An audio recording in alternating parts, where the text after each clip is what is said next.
Hello everyone and welcome to another episode of Blue Tengu's Game Development Show. Today it's going to be a little bit different than usual. It's not going to be a lot of scripting and coding and me like staring at the screen and scratching my chin and stuff like that. It's going to be a little more interactive today, like I mentioned 2 weeks ago.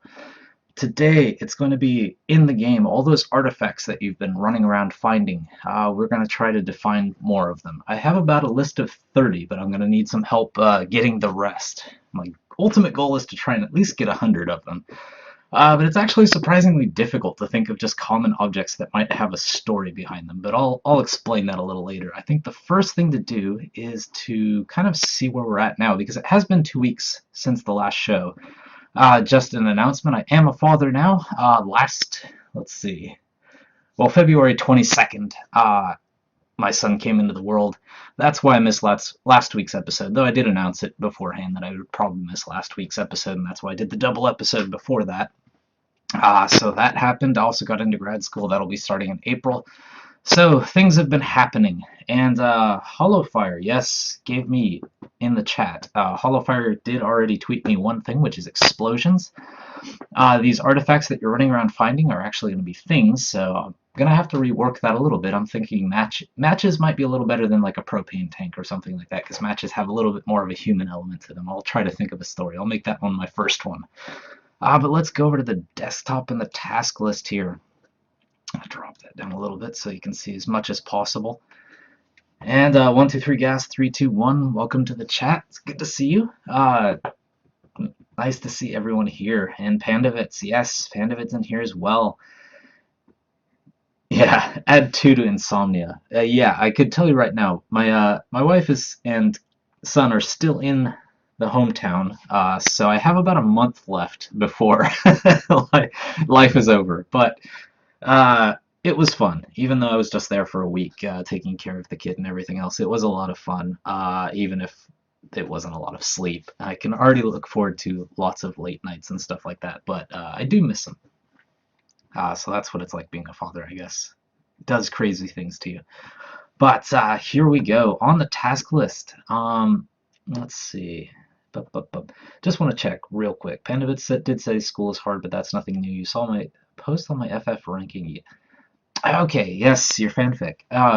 Definitely curious about that. I saw your post and responded to it, but I'm not sure if you responded to that, so I'll have to check that out. Since it has been 2 weeks, even though I did have a kid in the meantime, I did manage to get about 20 hours worth of stuff done in the meantime. After the show, let's see, 2 weeks ago, the show was all about putting map directions up and also trying a new art style. I do have to give credit again to Iron Imp for the awesome inspiration of using the Watchmen comic style of secondary colors to make the maps, because I was originally thinking maybe black and white, things like that, but I don't like black and white for really long games because it can get a little exhausting. Some games can pull it off. Obviously, if you're changing from black and white to color, that works as a game system, but that's not the primary push of this game, so I didn't want to go black and white. But when he did suggest looking at the Watchmen and the way they use kind of the secondary colors to still have color but not make it so vibrant, that was perfect, and we started down that road. So if you haven't seen that yet, you'll see that now. We also did map names, things like that. In overtime, what I did was optimization. I did a lot of optimization. This was the bulk of the overtime stuff, besides actually hand drawing all these tiles. Let me show you my stack of tiles here. I like jungle and things like that. I'm going to be scanning, well, I already scanned them in, I just have to convert them to tiles now, so I get that hand-drawn look instead of the pixel art look. Last time, to be honest, with Project Spaghetti pixel art, the look was originally going for the Commodore 64, which was the love of my life, my original game system, well, my brother's game system, Jamorian's system, but my favorite system, and I wanted to kind of, as a love letter to that, that's where Project Spaghetti came from. But the look for most people nowadays is obviously very retro and hard to stick. That was fine for that game. I'm glad I made it and glad everything turned out the way it did, but I think for this game it doesn't have to be a pixel art look, and I think I want to move away from that because pixel art looks are a little too common now. Hard to stand out in the crowd anymore, so I do want to try the hand-drawn look and mix that in with Iron Imp's suggestion of color schemes. Also, I've noticed, like when I was editing the videos for 2 weeks ago, I noticed that the scan lines that I had going in there, while they look very cool in person, over video, they do what scan lines do, which is make it look really bad. So, thinking about the way video games are nowadays, it's all about getting video of your game, especially if you're an indie developer. It's all about YouTubers and Twitch streamers and how much they're willing to support you. And obviously, if your game doesn't look good on video, it's going to be really difficult to get out there. So I think we might stop the scan lines and go back to the film grain look that we had before. But I'll let you see that. I'll let you see both versions. I can turn it on and off. Let's see. But optimization, that was all about getting the frame rate down. The biggest thing was that since we moved to the hand-drawn look on the tiles, and on top of that, I figured out a way to get the tiles. Let's see. I'll just go to paintbrush. Don't want to take too long before actually showing you the game. Keep you in suspense too long here. But you know that the Skyring as it is now, I'm using hex tiles. And before, when the islands were being generated, it would just start with a central seed hex tile and then move out from there and expand out into an island, which was fine. But the problem is Game Maker's draw order. You have to make it so that things that you want to display below are lower in the depth and stuff like that. So before, the way we were doing this was we would have the hex tile and we'd have an overlay. The hex tile would be on the bottom, the overlay would be on the top, so that you'd have this effect where even though you have a hex tile, you could draw graphics coming out of it that overlap other hex tiles, so it gives it a more three-dimensional look. That was fine, but that's drawing two things, in addition to the fact that the overlay has a lot of alpha on it, which is not good for performance. So what I did was I added in, when I'm generating these islands, added in something that says anything like up goes down in depth, anything that's down goes up in depth, so that the hex tile, no matter what I draw on it, it'll overlap the one that's on top of it. So if I draw like mountains here, let's just use triangles instead of my horrible scratchy art. Alright. I wanted fill. There we go. There we go. So I can do stuff like this. These mountains will overlap these tiles. If there's mountains here, they'll overlap the tiles above them, etc. And that works fine. So that cut the draw calls in half, in addition to getting rid of a whole lot of alpha. Also, the altitude stuff, before I was using... Let's see, let's expand this out a little more. Well, that's not very useful. Expand that out. Okay. Before I was doing this, which was I would have an underlying... Can't even use paintbrush today. Off to a good start.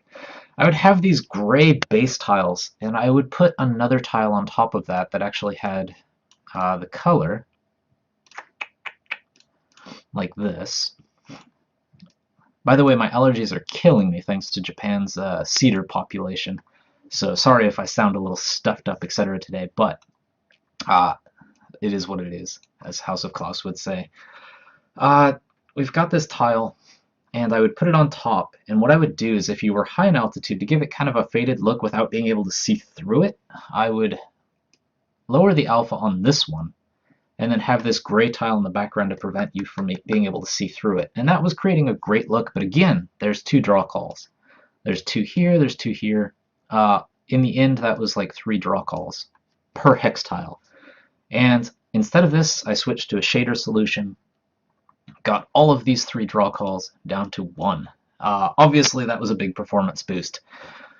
On this system, it doesn't really slow down much anymore unless too much is going on. But obviously, I still need to optimize it a bit more. The next big optimization step is going to be to update my island saving and loading stuff so that when an island goes off screen, all of those objects are just deleted, and if you get up near it again, it'll come back. So that's the main thing with that. Once that's done, I think the frame rate will be pretty good on any system, because there's nothing terribly complicated going on beyond that. It's just that the rooms in the world are so big. That's what causes the problem. So you have to make sure that everything off screen isn't being thrown into memory. What else? The map font style, we changed it from Chiller to something else. Thank you, by the way, PandaBits, for the, let's go way back. Use the Wayback Machine here. The font pair, fontpair.co, this link that PandaBits gave me. Also looked around some other font sites and stuff and found, I think, the ones that I want to go with for that. A little more of kind of a Tolkien-esque font going on that. So that's for the map. Player stock, anchor stock depends on energy, just for gameplay stuff. Also tried making the player primary colors. The player sprite right now, I'm not very happy with it, so I'm going to change that out. But I just wanted to make sure that the player didn't have the same secondary colors that they had before. Before it was a vibrant world, so the secondary colors actually stood out. Now the player just blends in, so I switched it to primary colors. Looks a little ridiculous, you'll see. Looks a little out of place in a spooky game. Also, while I was away taking care of my son, I basically drew, this stack of tiles to get ready for the game. So all those hand-drawn tiles. Also got the player shadow working. Sirius's suggestion on that. And GameMaker Studio had a big update. I hadn't updated GameMaker Studio since probably the end of last summer. So I actually had 3 or 4 updates kind of stacked onto each other. And as GameMaker Studio updates always do, it broke the game. Had to go in, figure out what changed, what's different, all the things they fixed, and compensate for that. I think I got everything fixed. Let's look in here and see what kind of things were broken. The biggest thing that changed is DS list find value no longer works the way it did before. Before, if you used it and you didn't find a value, you would get, I think, a number or something like that. But I think now it's undefined, so you have to compensate for that. What I did was I took the suggestion of Yal, one of the people who's big in the GameMaker community, and wrote a wrapper function for it. So basically, I replaced the GameMaker function with a function that does the thing that the old GameMaker function did. Fixed it. Also, a couple of other problems kind of happened after that update, but I think I'm all fixed up. Probably won't update again until Skyring is done, because last year I had a horrible experience with the GameMaker Studio 1.4 update, which just completely broke Project Spaghetti. It took me about a month to get it back to where it was. Do not want to do that again. GameMaker Studio. The updates do make GameMaker Studio better, so I don't want to diss on GameMaker Studio or Yo-Yo Games or anything. They're doing hard work. They're doing good work. Their fixes are making the engine better. The problem is until they do that, everything that I've done is basically a workaround to the problems. But as soon as they fix those problems, everything that I worked around kind of breaks, if that makes any sense. It's like if you're building a castle on sand or something and you have really deep foundations, and then suddenly they decide to sweep out the sand and do something else with it. That's the way it works. Monolith, always one per room, location known. Remains after discovering, there's a remains hint now, so that if you discover an artifact, there'll be particles going off kind of in the direction of where the monolith is, to give you a hint on that. Also did lightning and thunder, and also added sea names to the map. So that's that, but I'm letting the chat go way too long. So let's see. Could you make a PandaBits mentioned? Could you make a setting for scan lines, or is that sort of a graphics thing that needs to be either there or not there? Else you could have problems. I think the thing is, well, let's jump into the game. I've been waiting too long for this, so let's jump into it. Show you where we're at. What the game looks like now. It will probably look bad for you because it'll look fine for me, but it'll look bad for you because it's being converted to video. It's the compression that causes the problem. Video compression. So in real life, it's fine. As soon as it gets converted to video, that's when things go haywire. I think you could make the setting for scan lines like an on-off setting. So yeah, you could make it an optional setting that people could turn on if they want that extra atmosphere, because it does add a lot of atmosphere to the game. It does make it kind of spookier, creepier, because it's a little more retro.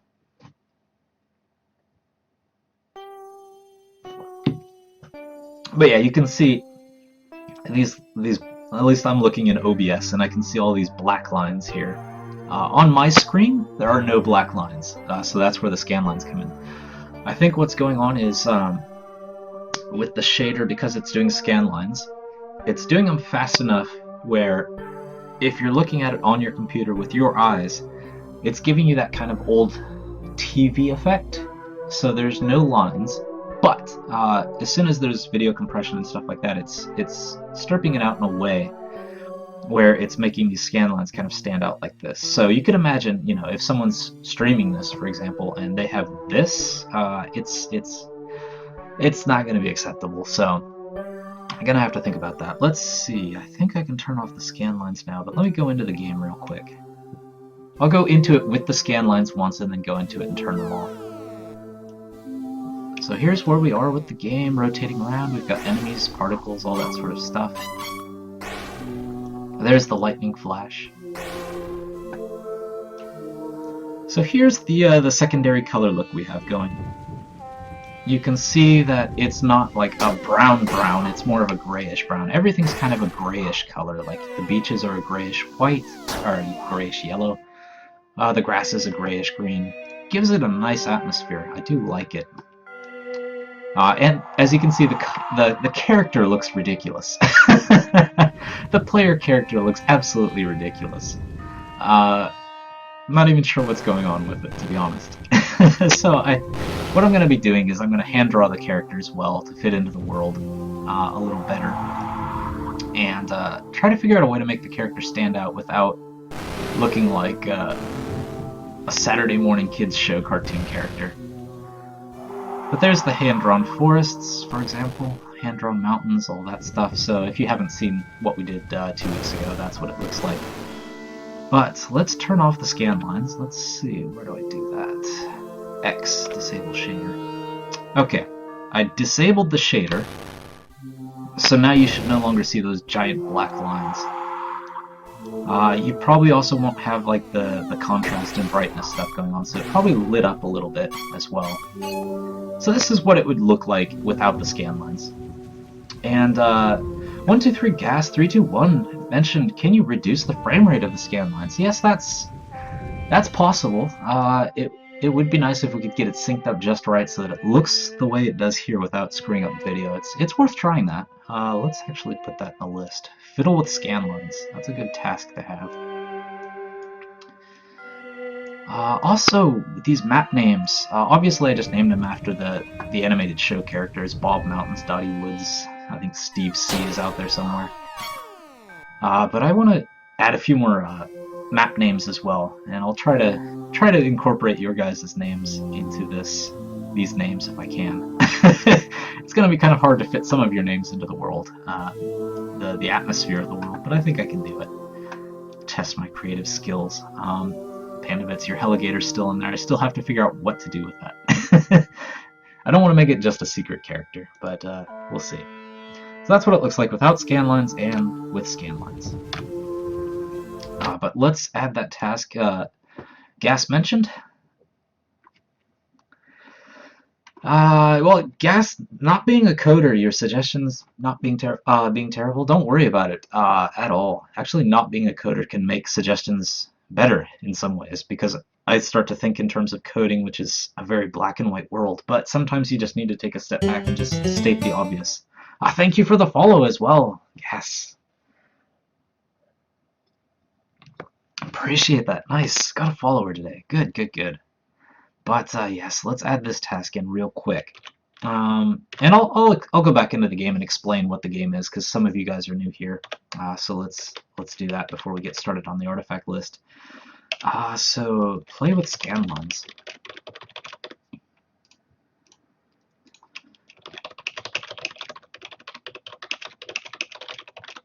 It's going to be tricky, because I think depending on the video program, etc., the way scan lines are handled will be different. Like if someone does it at 30 frames, if someone does it at 60 frames, or some other random frame rate.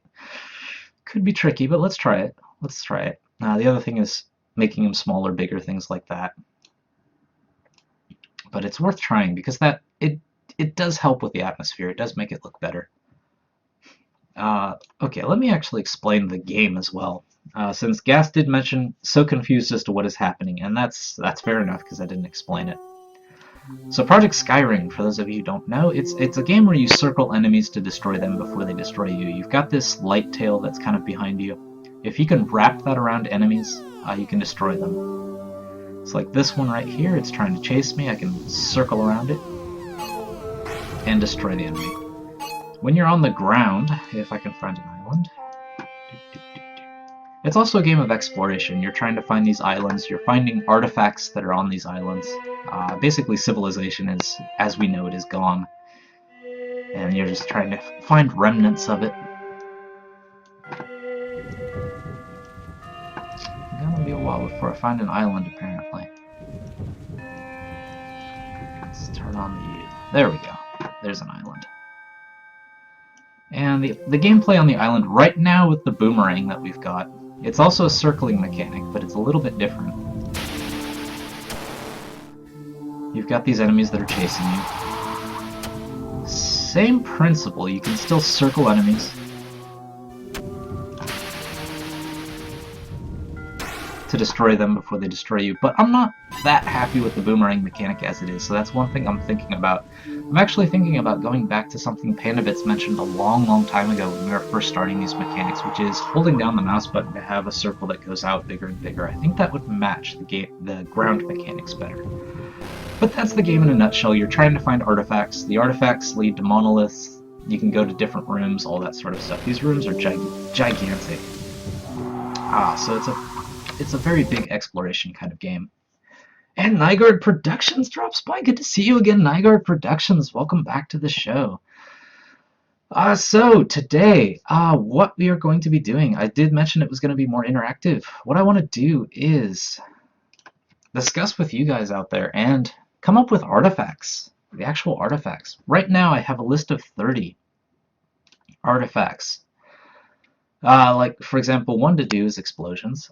For example, canned food. Still sealed, but the lid looks ready to blow. The happy woman with the chef's hat is holding up a casserole dish filled with baked macaroni, though I doubt that's what's in the can. Very mundane, but the atmosphere of the game is trying to capture that mundaneness, if that makes any sense at all.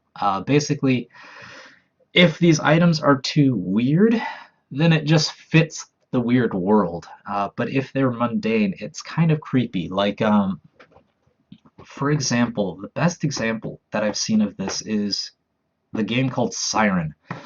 They had an archive feature where you would be wandering around like these different maps, kind of defeating these zombie-like Shibito and stuff like that.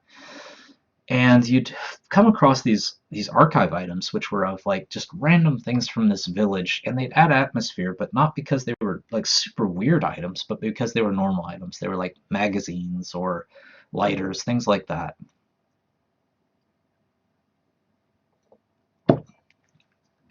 And in this game as well, the more mundane these items can be, the more that sense of kind of like this civilization, you can get a feel for the civilization that is gone now.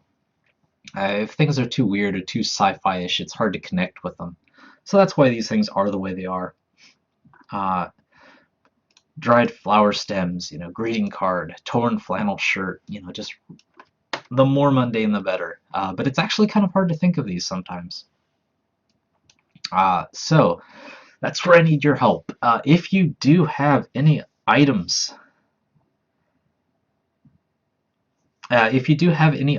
like just random things that you have lying around your room and you're like, okay, a tissue box, anything, feel free to throw it in the chat. We'll see. And NLD First as well in here. Good to see you, NLD First. Why can't I hear Blue Tengu? Then I realized I let my speakers to friend today and had to plug in my headphones. Well, glad you fixed the problem. Yeah, that's interesting. I guess if you're without speakers, you really don't have much of a choice, I guess. Have to go with headphones. Hopefully I don't blow out your ears with my loud, obnoxious voice. But let's get started on this. So, explosions courtesy of HollowFire. So, obviously an explosion is not an item, but I want to work with anything you guys give me, because it's generous of you to give me ideas. So, what I'm going to do with explosions is think of things that can cause an explosion. So we've got, for example, propane tank, matches, dynamite, C4, car, gas truck, you know, all these things that could cause explosions. Of these ones, I think the one that's the most human to me is matches. So I'm going to try with matches. Like, with a match, you kind of feel like to get a match to work, there has to be a human hand involved. You have to have someone holding the matchbook, and you have to have someone striking it. So that has the most humanity to it, if that makes sense to me. So I'm going to try with that. Let's see. What can we do with matches to give it a little bit of a story, though? You don't want to just say, hey, it's a book of matches. This must have been used to light fires, because that's, you know, who wants to collect something that says just that? So you have to think of a story with it. Let's try this. It's really hard to write and talk at the same time, so I might have to go silent when I'm writing these things.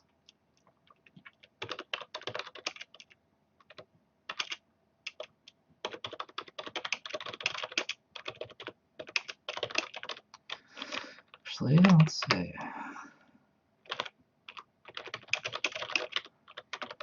Let's go with matchbook. All the matches.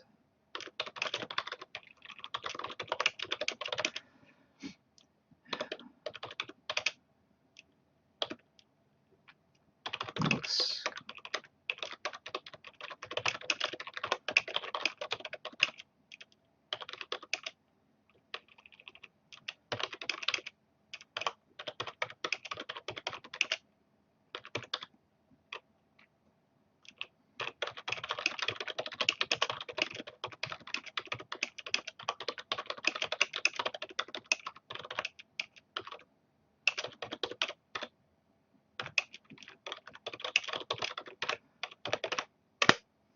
Okay. For example, did I miss? Is it that? Is it one word? Now I'm starting to doubt myself. I think it is one word. Unfortunately, with the Japanese Google, it's going to give me a whole bunch of just random, like, Japanese bars named matchbook and stuff. Okay, yes, it's one word. Yeah, I don't know why I was making it two. So, like for this one, all of the matches are missing and the flint looks scraped away. On the cover, a phone number and a picture of a glass with an olive. Good times, in quotes. So I'm not saying, you know, there's a bar called Good Times or anything like that. I'm just trying to say, keep it as pared down as possible to let your imagination work on it. And NLD first, yes, a reference to a bar. Yes, you read my mind. Or you read my mind. You probably sent the idea to my mind. Jumped over here. Yes, you communicated through Twitch. You controlled my mind. Exactly, a bar.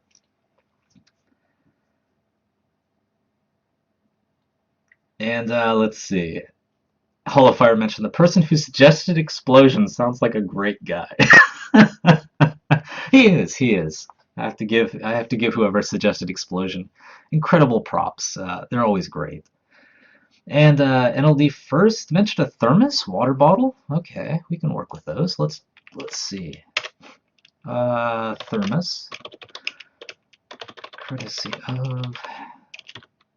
Make sure I give you your proper props here. Courtesy of NLD first and Nygaard Productions with a water bottle.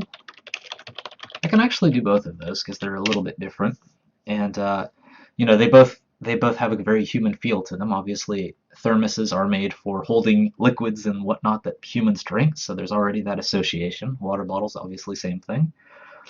Skull-shaped sticky notes. Sticky notes. Skull-shaped sticky notes.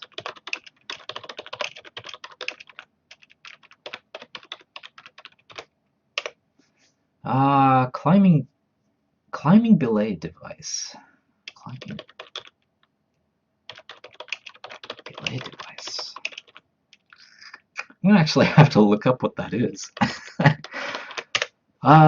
Yes, NLD first. You were big into climbing, so that would be very interesting. It'd be nice to get a little bit of a touch of you in there. So I'll have to think about that, but I'll have to figure out what that is, since I'm not that much of a climbing aficionado. Field hockey ball. Interesting. Yeah, see, these are things that would just never have occurred to me. It's great. Rubik's cubes. Okay, puzzle cube.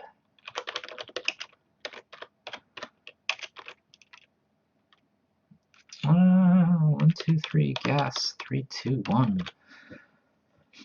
And NLD first mentioned, don't take my stuff too serious. I just looked at what's on my desk. That's exactly what I've been doing for a lot of these things. So that's exactly what I want, because my desk is going to be different from your desk. And Decent Scrimp drops by. Good to see you, Decent Scrimp. Welcome to the show. I guess this is the first time we've actually talked since becoming a father, so yes, I'm now a father. Good old Kane. Yeah, puzzle cube sounds fancy and ancient. Yeah, that's true. That's true. It does sound like the Hellraiser cube or something. Let's just go with... is there a copyright, though, puzzle cube? Is there another way to call that?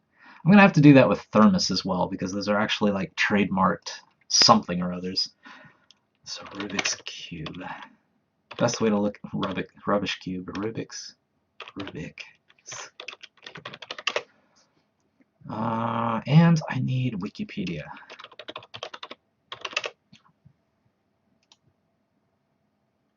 Combination puzzle. Magic cube. Magic cube's alright.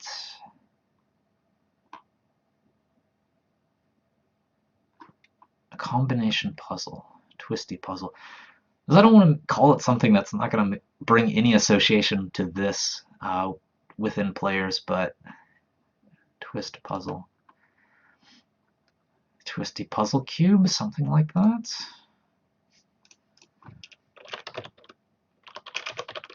Okay, that's actually good. It's actually better not to have trademark names anyway, because the character that you're playing that's wandering around finding all of this stuff probably hasn't grown up in the civilization that has these things, so it doesn't make sense for them to say, oh, look, it's a Rubik's Cube, trademark 1976 by blah, blah, blah. It's not going to make any sense, so what would you call a thermos? The other way to call a thermos. The way companies that can't use the trademark term thermos, the way they call it. That's what we're after. Vacuum flask. There we go.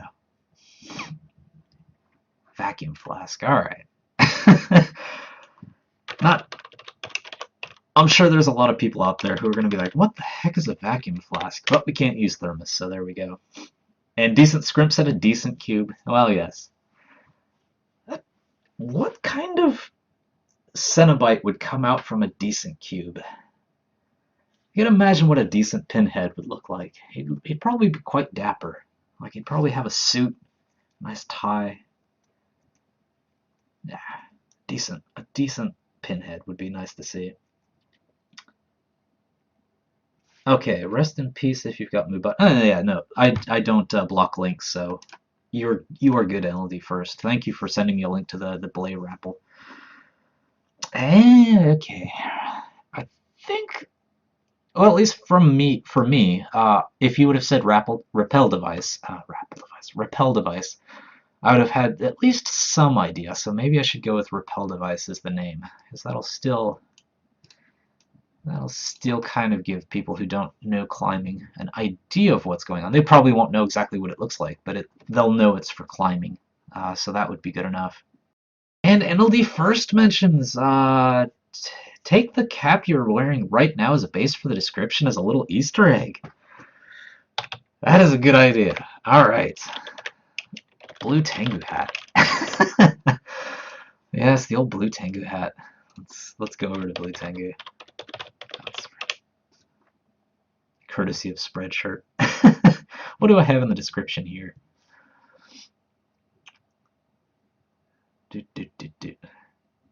Yeah, because if I already have a description here, it'd be kind of hilarious to use a bit of that. Brushed cotton twill baseball cap, 97% cotton and 3% spandex. Huh. Okay, well, let's copy this. Kind of a hilarious in-joke. Okay, thank you very much for that idea. That's good. That's good. I like that. Obviously, I don't want to say autoflex, but Okay, I'm gonna take my break. As most of you know, when I take my breaks, I usually cover it with an animated short that I make in RPG Maker every week. When that's done, I'll be back, but it should be about 7 minutes. So I'll be right back. Thank you guys again for all of these suggestions. This is great. This is so much better than just like sitting around my own room and trying to think of stuff. It's much more fun. So much more variety than I would ever come up with. So let's see. Hat. Niagara Productions hat. Let's go to the baseball cap then, since it came up twice. Let's see. This that is actually kind of cool to put an Easter egg in there. So thanks for that suggestion.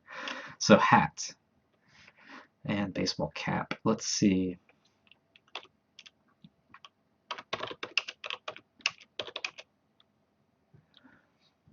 The brim is snapped. Most of the fabric on the front has been torn away. What little remains reveals I'm gonna go bald here for a second. Let's see. Blue Tengu. Alright, what would I do? I don't want to have the text, so I'd have to think of the logo part of it. So yeah, I'm not actually bald into the hat, I just always wear it.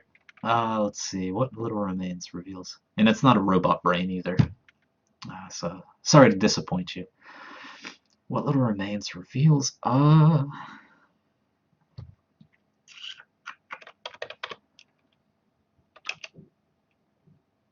little remains is a blue,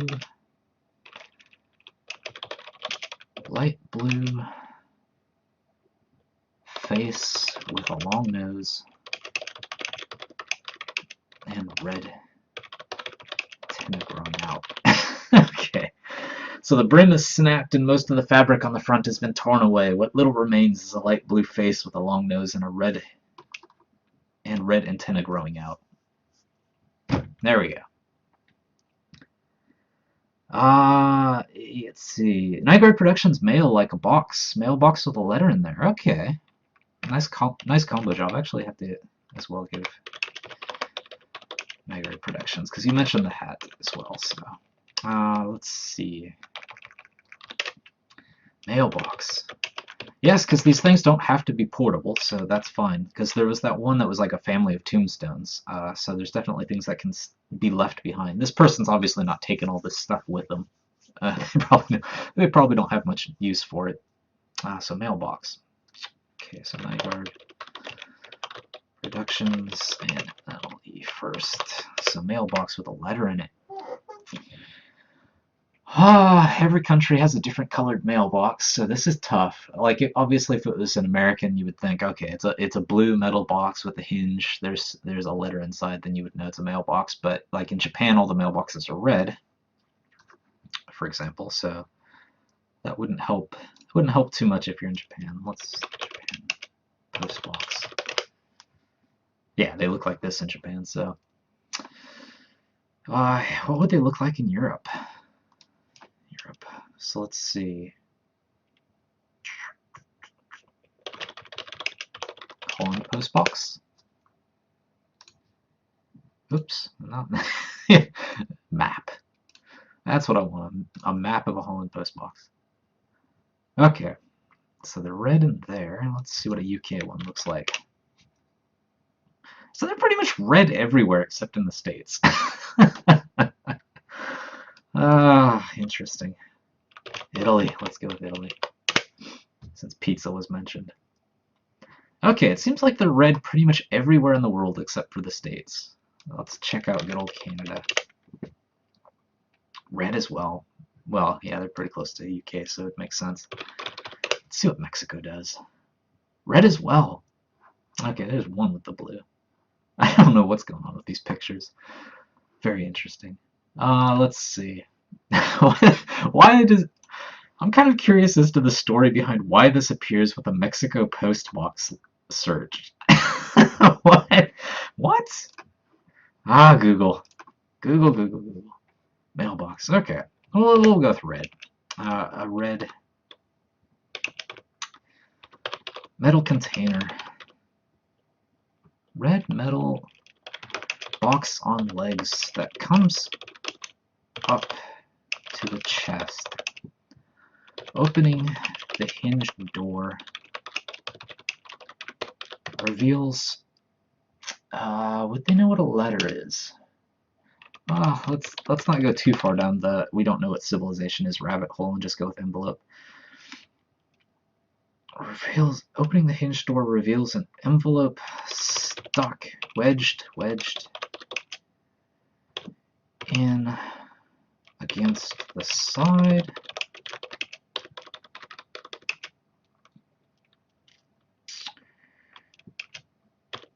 The ink on the front has run, making the letters illegible. We don't want an address. So there we go. Mailbox. Spain has yellow. Interesting. Okay, so there are other colors. Should I just leave off red? Let people imagine. A metal box on legs that comes up to the chest. Opening the hinged door reveals an envelope wedged in against the side. The ink on the front has run, making the letters illegible. I think the envelope, the fact that there's a hinge and an envelope is enough to get the mailbox from it. We don't want to call it a mailbox though.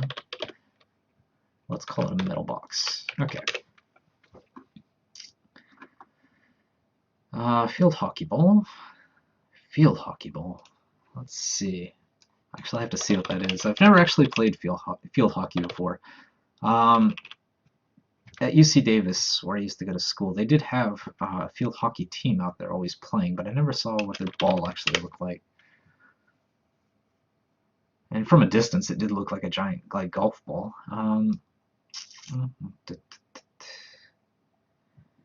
Yeah, what's interesting about this is it's like a golf ball would be pretty easy, but a field hockey ball requires a little more description.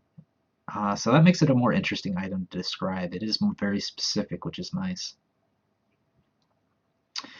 Are these things flexible is the other thing. Field hockey.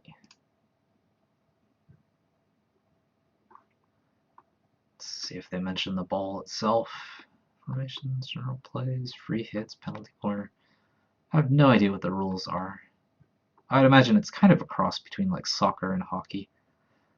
Ball. Okay, here we go. Hard spherical balls. Okay, so it's hard. Made of plastic, sometimes over a cork core, so kind of like a baseball. Are usually white. Wow, hard. My respect for field hockey players just went way up because I can imagine this thing being slapped right into your face. That would hurt. That would hurt. So let's see. Hard spherical ball made of plastic. So there's a little bit of sponginess to it, just a bit. And it's got that kind of dimple thing. If people want to think it's a golf ball, that's fine. Who gave me the field hockey ball? I don't know why I left that off. Let me check real quick. Where is it? NLD first. Okay, sorry, NLD first. For some reason, I didn't have that written down there. Yeah, I thought it was you, but just to be on the safe side. Normally they're white. They're firm plastic. They don't flex at all, and it's fist size. Okay, fist size. That's helpful to know how big that is. Fist-sized white ball with dimples covering. Let's check the visuals again. Seems like the dimples only cover the circumference, like the top seems to be smooth. Let me get a better look here. I guess it doesn't really matter. It's just like the logo is the only thing that's not dimpled. Just the tip tops and stuff. So it is kind of like a golf ball, I guess. Where am I? With dimples covering the surface. Okay, the dimples are optional. All right, got it. Well, I'll go with dimples because it looks like it'd be the way to guess what this is. If you just had a hard white ball, you might think it's like a cue ball or something like that. Pool cue. while we're thinking of it, pool cue. Most of the time they aren't on there. Interesting. So they're not usually on there. All right. Well, I'll leave the dimples on there because it does give it a little bit of a flavor. What else?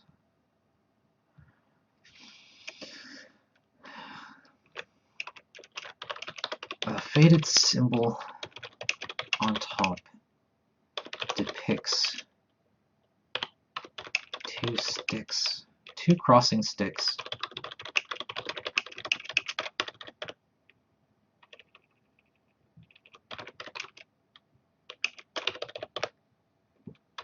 Obviously, this is specific to just one logo.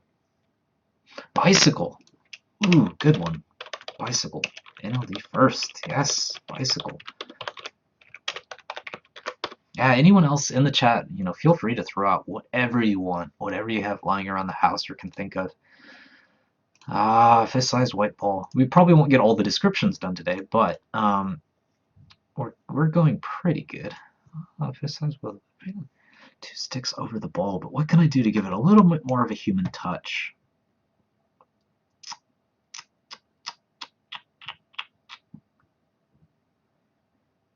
I need a letter. I need a letter on it. In fact, NLD first, since you gave the idea. NLD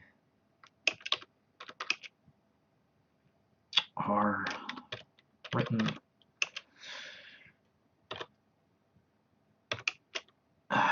black mark. Letters are written in black marker.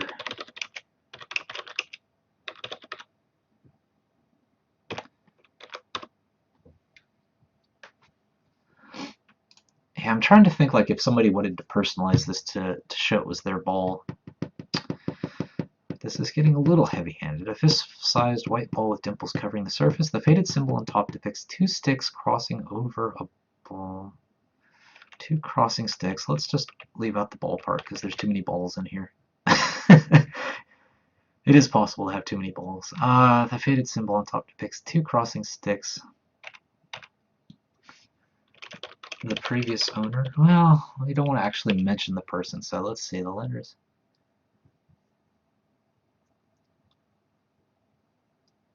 Faded symbol on top. The letters NLD are written in black marker on the side. Signed. That'd be kind of interesting too. Yeah, signed. Let's make that different. Signed baseball card. That's a good idea. So 1, 2, 3 gas. 3, 2, 1. That'd be interesting. And let's see. Going back up the list, Nygaard Productions mentioned pennies. Productions with pennies. Coins. Could also do tokens, I guess. Nah, let's go with money. That's probably easier to describe. Small metal coin box, so piggy bank. Piggy bank.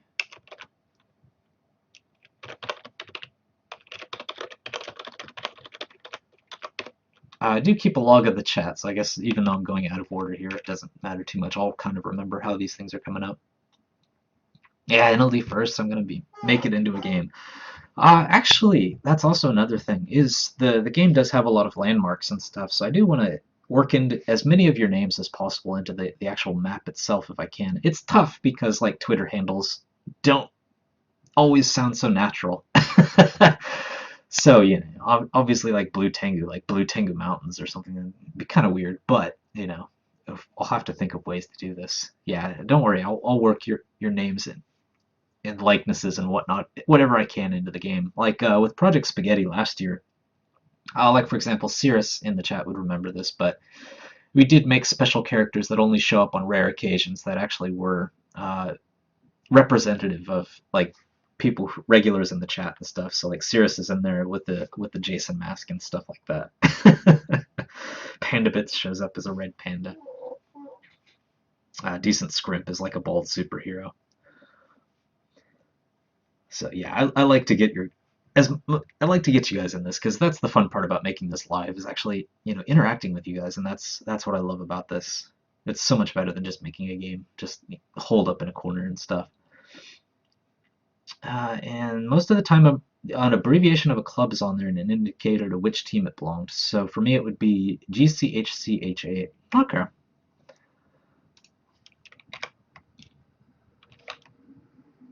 Let's see.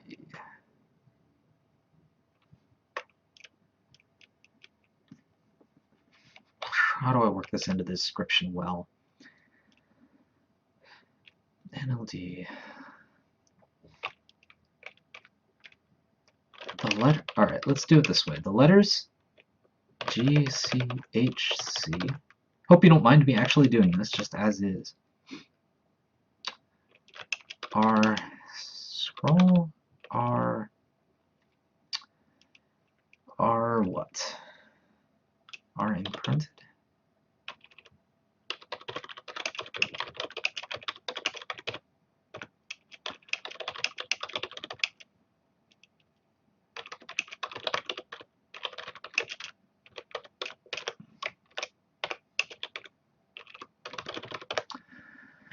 So the letters GCHCH8 are written in the thick black ink with a smaller signature NLD below. Alright, let's try it. Okay, no one will realize it's your team. Alright, well, it's in there. It's in there. An old rug. Nygaard Productions, an old rug.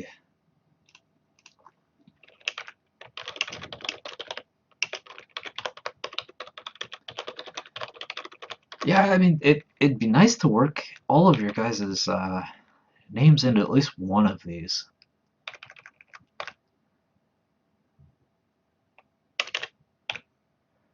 Well, 1, 2, 3, gas, 3, 2, 1. If you were to have your name in here, what would you want? Would you want gas or would you want something else? Same for Nygaard Productions. Would you want Nygaard or would you want something else? Because I know, I know a lot of people use different handles on Twitter and stuff. Like, whatever handles like the handle you think is like you could show to your friends and say that's me. If it's different than your Twitch handle, let me know, because I would rather go with the one that has a little more, of a personal touch, I guess. Not just that name was taken, so I went with this one. So I want to go with the name that you like. And 1, 2, 3, gas, 3, 2, 1. Can I have like 3 objects scattered that spell gas at location 1, 3, 2, 2, and 3, 1, or like a multiple of those numbers?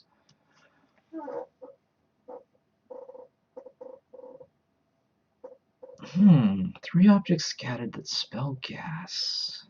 1, 3. Let me do this here on paper. So if I have a grid, I've got 1, 2, 3, 4. 1, 3. Gas.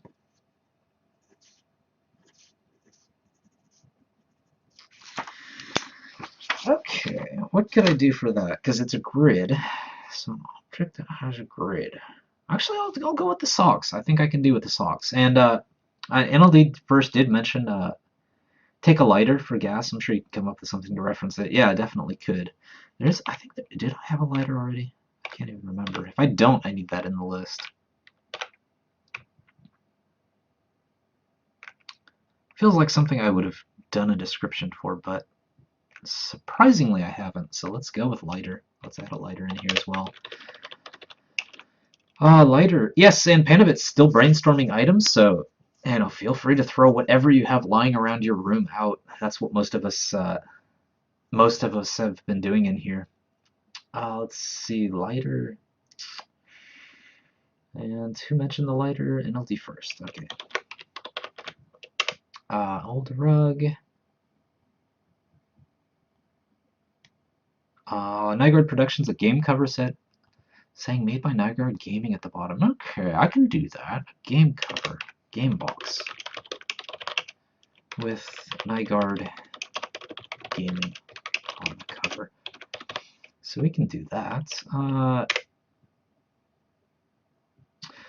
Pandavit said, I'm reading a distinct lack of an old rubber boot.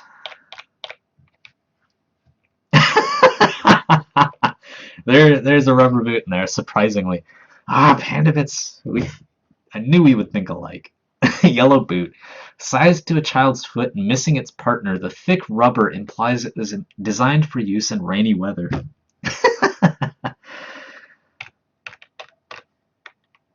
Oh man, Panda Bits. Panda Bits. Thinking in the same direction here. Let's see. Can I put Panda Bits' name on here?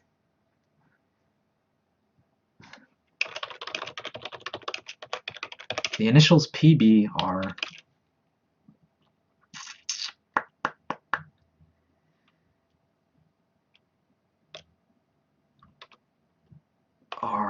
inked onto the tab. Inked onto the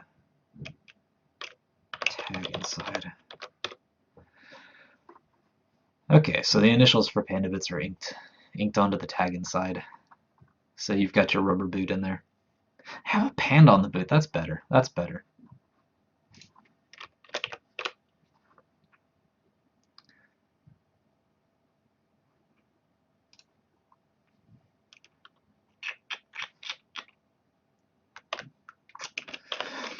Because otherwise everyone's just like signed whatever. It's better to throw in something a little less obvious if we can. So panda description. The cute panda logo on the side.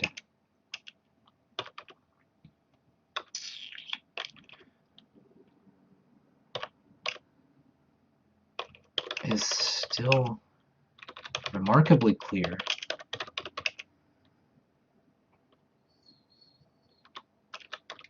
Despite the boot being left out in the elements. So sized to a child's foot, missing its partner, the thick rubber implies it was designed for use in rainy weather. The cute panda logo on the side is still remarkably clear despite the boot being left out in the elements. Let's go with that. And Panda Boots. Panda Boots. Panda Bits. You've got a new nickname. Panda Boots. Panda Bits. Panda testicles suspended in a jar of formaldehyde.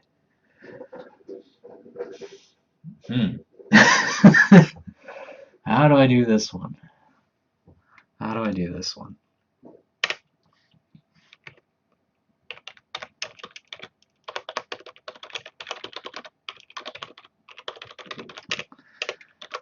An old piano. An old piano.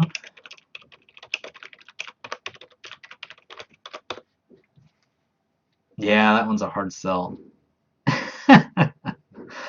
Can you change Nygar Gaming to my Twitter name, Nygar Gaming? Well, if I went with Twitter, it would kind of break the atmosphere, so I don't want to go that far. I'm sorry, but it would be a little too much, so it wouldn't really fit into the world to have a Twitter handle. But I do want to get your name in there because Nygar Gaming at least still makes sense as text on something. And 123 gas 321 crossword puzzles. You could hide some interesting riddle references. Okay. Crossword puzzle. 123 gas 321. Yeah, I'm still trying to think of how to make a grid for you, gas. The rubber duck is important. Yes, we've got the rubber duck up here, so we'll have to think about that one. And yes, the panda testicles. I could go with something in formaldehyde. A jar. Pickle jar, formaldehyde. Could go with something like that. Formaldehyde jar. What's something that you would run across that's in formaldehyde in a jar?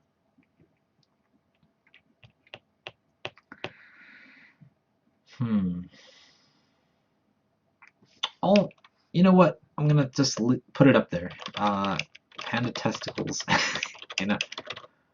Shoot, now I'm gonna not know how to spell this. Formaldehyde jar, courtesy of Panda Bits. I'll think of a way to incorporate that. Obviously, I can't. There's no way I can describe something where people are gonna go, I know what that is, panda testicles, but I can at least get a formaldehyde jar in there. Bouncing flesh orbs suspended in green liquid. Yeah, well, we could do a lava lamp, I suppose.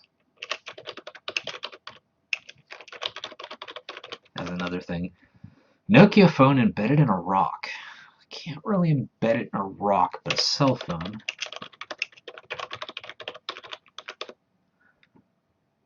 A glass mug. Broken glass. Beer mug. Night guard predictions. Make sure I'm not missing anything here.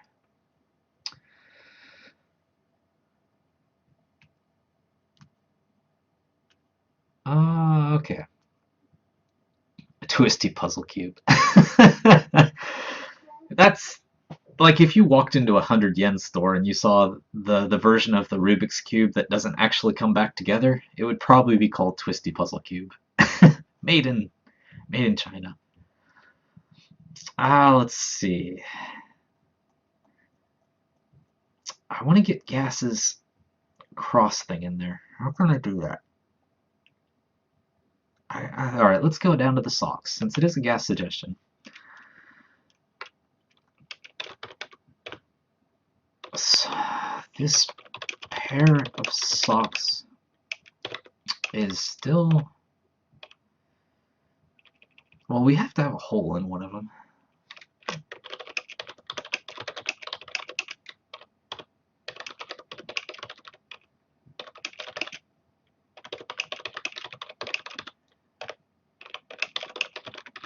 Woven into the checker box pattern.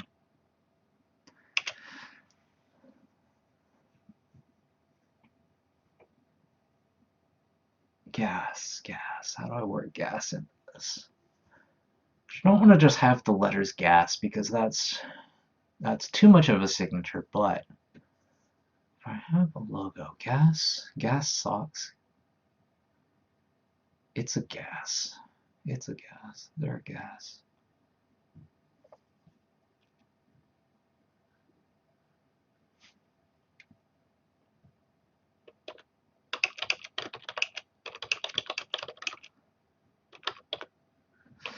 Coming into the checker box pattern is a laughing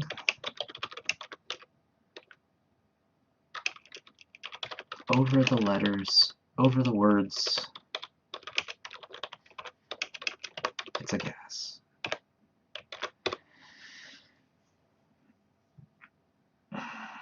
Yeah, because you don't really see the grid, but it would be pretty hard to get that gas description to work in the checker box pattern. Probably the best I could do is work gas into the name, which is what I'm doing here. The left sock has a hole near where the big toe would be and woven into the checker box pattern on both. Woven into the checker box pattern on both is a laughing clown face over the words it's a gas. Maybe we can put gas on the puzzle cube. Okay, that's possible too. Where's my twisty puzzle cube? There it is.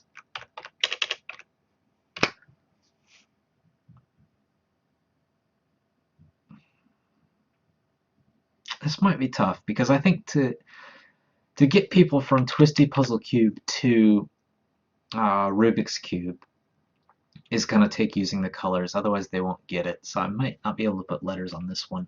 I think I will go with the socks, but if I can think of a better place to put gas in here. Because crossword puzzles are always horizontal and vertical, so I can't really get a diagonal going, can I?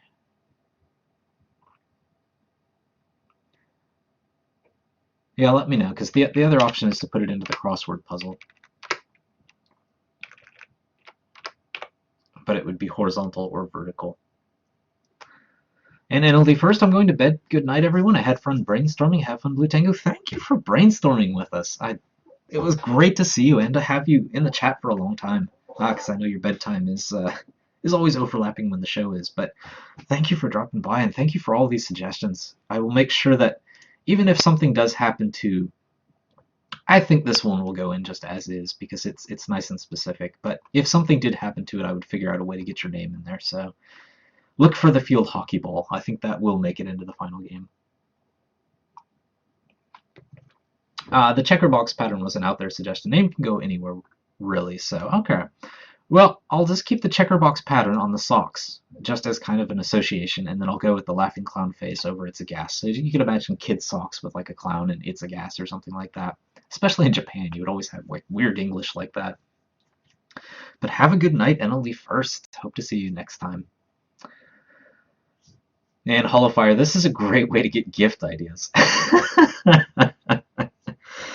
Yeah, that's true. Wandering our landscape and looking for artifacts.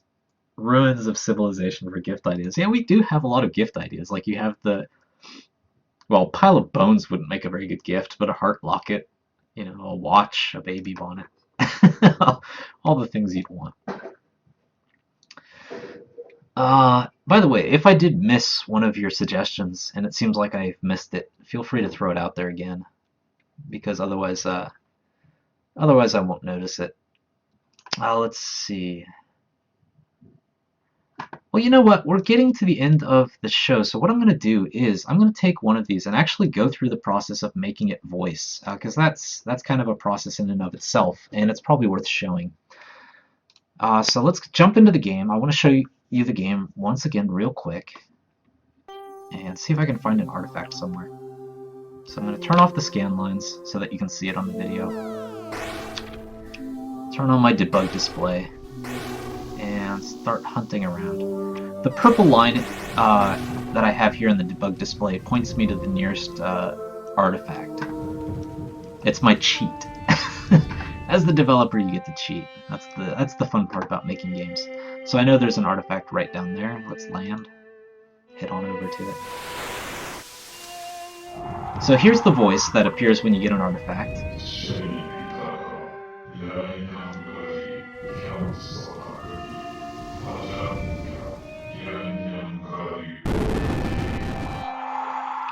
Okay, so a voice always accompanies these things. There's going to be subtitles at the bottom in the end, but I want to make a voice real quick.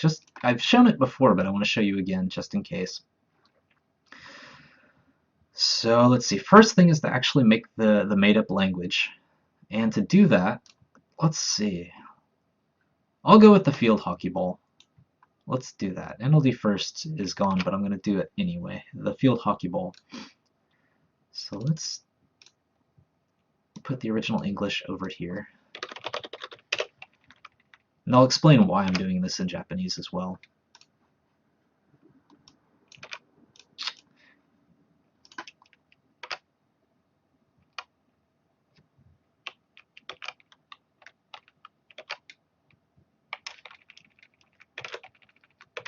Okay. This is going to be way too long if I do it just as is. So the voice is going to be kind of trimmed down.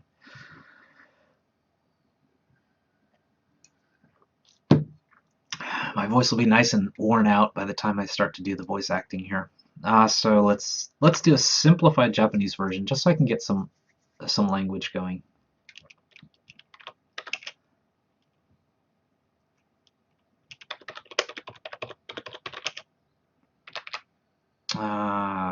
Nigikiru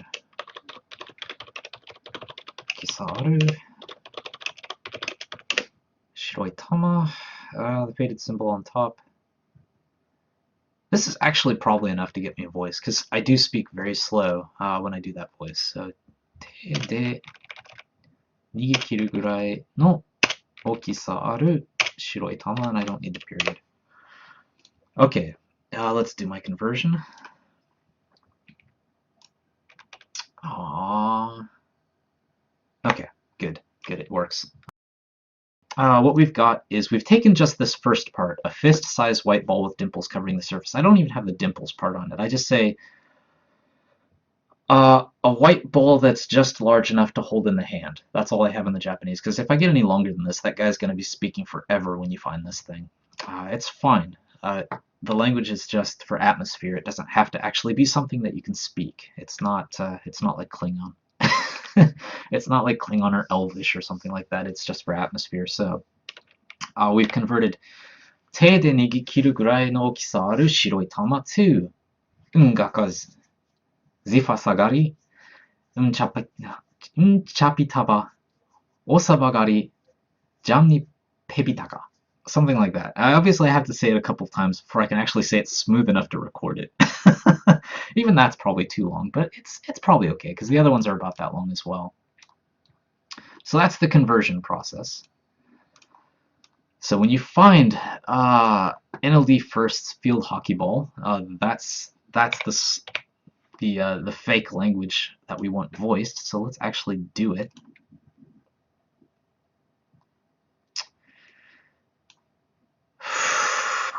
Lord, this is not something that I should be doing live. Here goes. This is going to take quite a few tries. Quite a few tries to say correctly. Ungaka zifasagari unchapadiga. If I make mistakes, I'm just going to keep going, because if it still matches the atmosphere, it's okay. I don't want to get too overboard with it. Coffee running out too. I'm in double trouble. Stretch out. Get ready. Okay, here we go. Try number 1.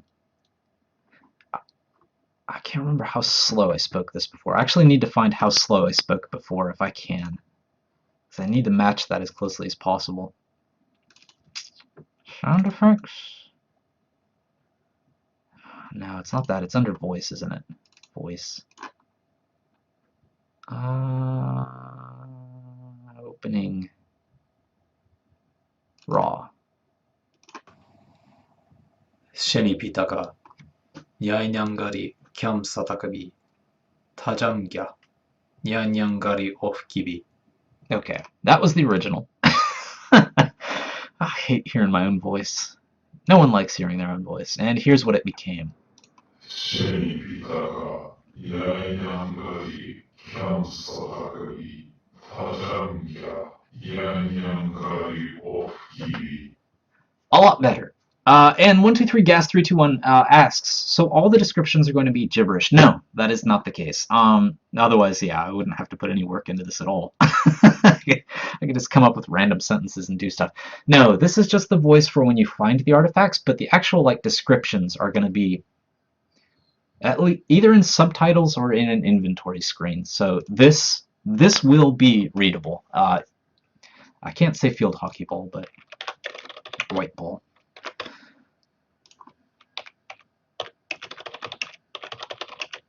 So you will see something like white ball, a fist-sized white ball with dimples covering the surface. The faded symbol on top depicts 2 crossing sticks. You will see that text. This is just the atmospherics. Sounds similar to the voice in Ori in the Blind Forest. Yeah, I haven't actually watched videos for that game. I should probably do that. I know it's supposed to be a good game, so I'll do that later, just to see what they're kind of doing. But to get from this to this, I have to speak like this. So let me get the tempo. Shenipitaka, Shenipitaka. Yainyangari. Okay, so about that volume, about that speed. Here we go. Good gracious. Good gracious, here we go. Ungaka, zifasagari, chapitaba, osabagari, jamni pebitaka. Okay. That's a mouthful. Ungaka, zifasagari, chapayo. Take 2. Chapitaba, chapitaba. Ungaka, zifasagari, chapitaba, osabagari, jamni pebitaka. Kind of.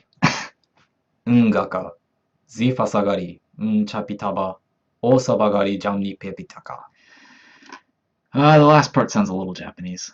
I went too Japanese with that because there were pebitaka. I said it Japanese-like instead of Swahili-like. But all right, let's run with it. Let's see how it sounds. If I need to re-record it, I need to re-record it. But so that's our base. Let's save it. Save it for posterity, so I can go back and embarrass myself. This is artifact field hockey ball. Let's just say white ball. Okay, so artifact white ball. There's my original. Now, to get it to sound actually like something I'd actually want to listen to, let's go with the monolith voice, which is the first thing is to Paul stretch it. Paul stretch factor 0.25 times 2. Is that right? Let's try it.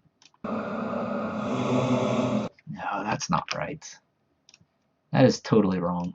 That felt wrong. 2.25. It must have been this. I must have written it wrong. There we go.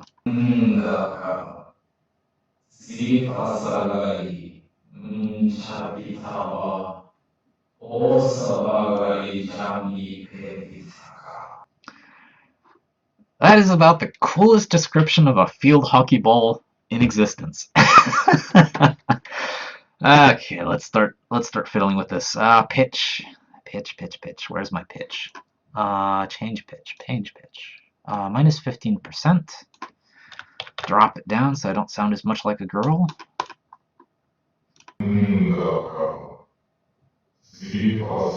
I have way too many pauses in there, so I'll need to sandwich it up a little more. Okay, so that's after dropping my pitch, so I actually sound like a real man. Tempo, speed it up. That's obviously because the old boy is way too slow. So change tempo plus 20%. Boom.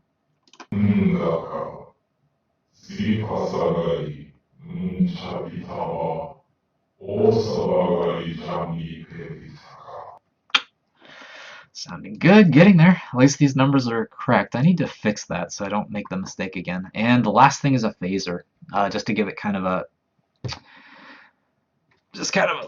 a wobbly effect. So phaser, stage is 10, dry wet 64.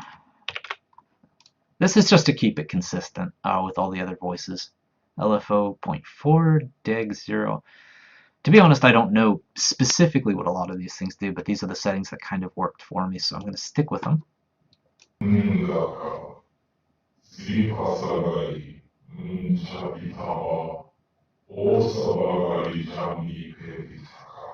Okay.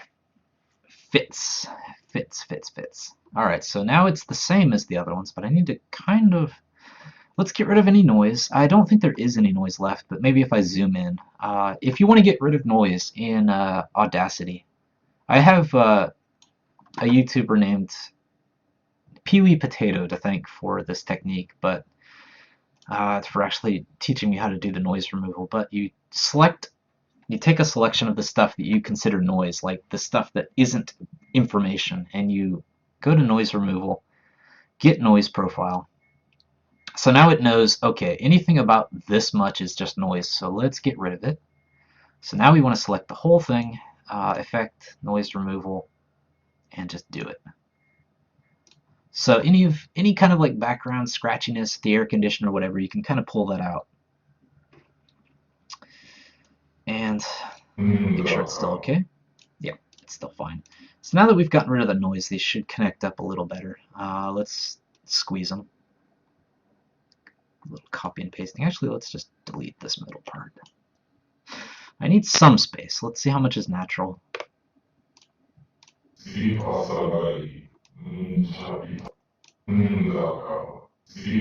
Okay, so I need to leave about that much space between these words to actually make them feel like words.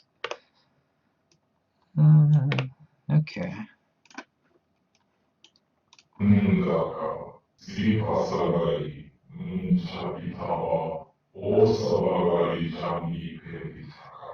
Okay, we've got something that's about 8 seconds long, and that should work. Let's save the project. This is processed. Let's just say processed. I don't need to write it out every time and export. And I'll get to 123 Gas's question as soon as I do this, because it's a very good question. It's one I want an answer to as well. And I think I'm saving these as WAV files. Is that right? Yes. Okay, so artifact white ball processed, saved. Yeah, sure. Like anyone's going to be ripping out WAV files and seeing who the artist is, but there we go. And to add it into GameMaker real quick, we just grab one of the other voices. Voice opening, let's go with duplicate SFX voice. artifact 0, 0. So the first artifact is going to be the field hockey ball. Volume is full volume because the voice files are lower in overall volume than like sound effects, so it makes sense to keep the volume all the way.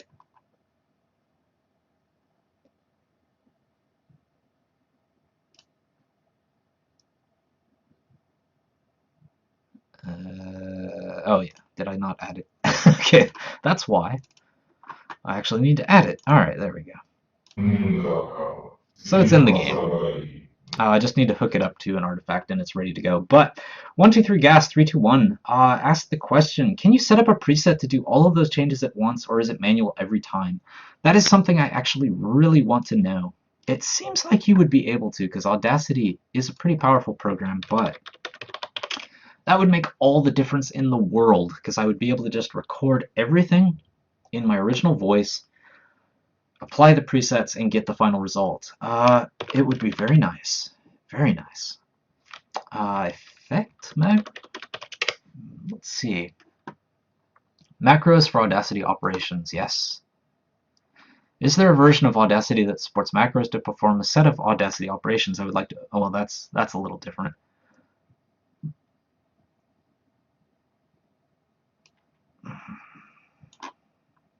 There we go. It's a different question, but the answer helps me as well. If you use the beta 133 version, what version am I on now?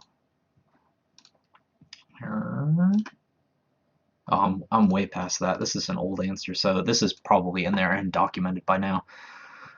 There's a support for running a string of preset editing processes with a closing export command, which means I can get my WAV file out of it as a chain. This is not properly documented yet. It's probably documented by now, but you can set up a chain of commands such as normalize, remove noise.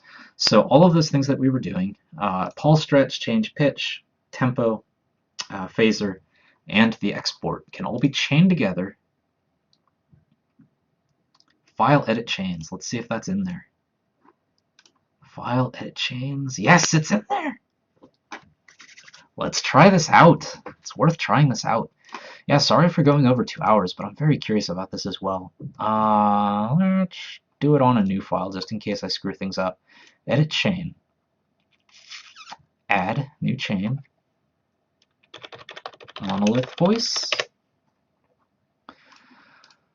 Insert command. So the first thing is to do the pulse stretch. Let's try to keep that off so I can see this. First thing is to do the pulse stretch. Is it going to let me do that? Where's pulse stretch? Where's Mr. Pulse stretch? I don't see it. I don't see it. No! You have everything else, but you don't have pulse stretch in here. Are you kidding me? Maybe I can add commands. I'll look it up. I'll figure out if there's a way to add commands, but let's try to do some of the other ones. Change pitch is in there from the beginning. Pulse stretch might be something that was added in later. Parameters. How do you specify parameters? Edit chains. All right, let's figure this out. Because it might be helpful for some of you as well if you're making games and you want to chain these things together. Edit chains, Audacity. Manual. Okay, there is a document. Okay, so you just specify the parameter equals and then what you want it to be. Inserting a new command. There is a way to insert a new command. Good. Oh no, that's just what I had. There's no. This one has pulse stretch. What the heck? That's not fair. That's not fair. Why does mine not have pulse stretch? Maybe I'll download the latest version and see if it's in there. Sharing a chain, inserting a new command. Well, theoretically it could be in there somewhere, but all right. So change pitch. Let's see. What are the official pitch parameters? I guess I need some voice. Blah. All right. Change pitch. So percent change, is that going to be the parameter name? I don't know what these are behind the scenes. That's just text, so I don't know if that's the actual parameter name, but let's find out. Edit chain. Insert. Not very user-friendly. Change pitch.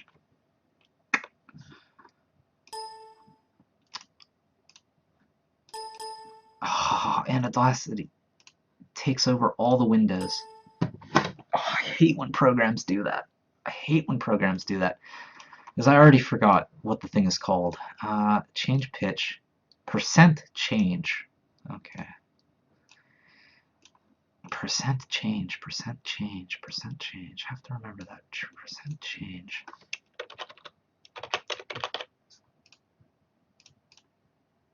Oh, I just had to double click on it and it did it for me. Well, that's great.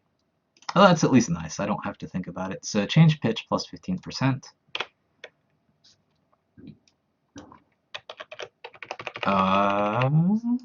Edit parameters? Oh, okay, you can just do it here. Awesome. All right. So that's one. Change tempo plus 20%. Well, this one actually was minus. My bad. Edit. This one actually was minus. It actually remembers the ones you were using, which is nice. Okay. If I can just get my pulse stretch, this would all be very automatic. Change tempo plus 20%. That's in as is, so that's good. Next is phaser. I don't think phaser's in that list either. Let's find out. Phaser. Phaser is in there. Okay. Oops. You have to double click on it. Edit parameters. And all the same parameters, so good. It's just pulse stretch. That's so close, so close. I don't think there is. It's not hidden in this list. All right, well, we got at least that far. Let's do one more thing to it, I guess. Let's add the export step. So export. Export to Wave. I'm not sure what it's going to do with the file name, but so we've got our blah. Exciting. Let's at least do the pulse stretch on it. Blah.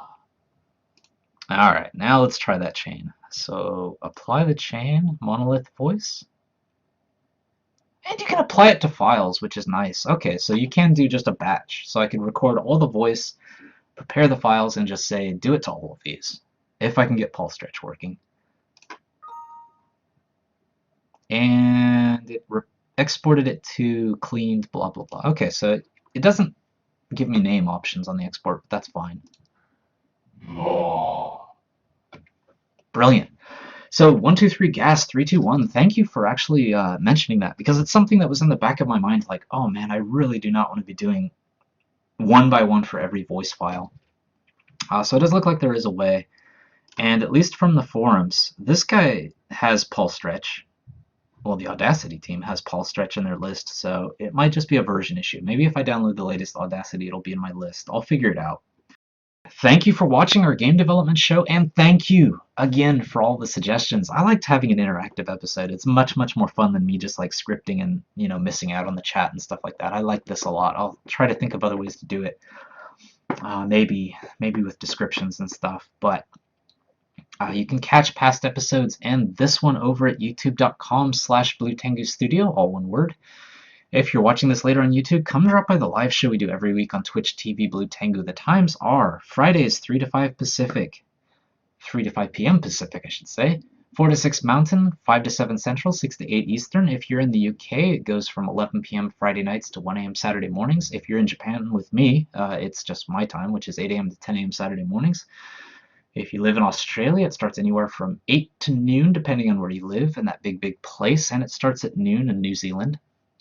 What we do is always announce what we're doing through Twitter, so follow btengu, BTENGU, to keep track of when the live show starts or episodes go up, or to send us suggestions on items so that we can add to the game, or follow us on Twitch or YouTube. They usually send announcements out.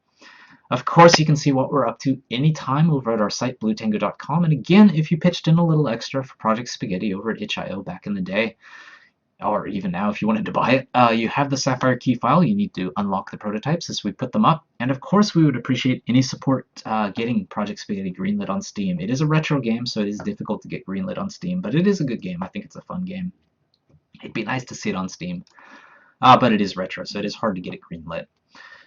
Thank you for your suggestions, and thank you for watching, and I will see you next time.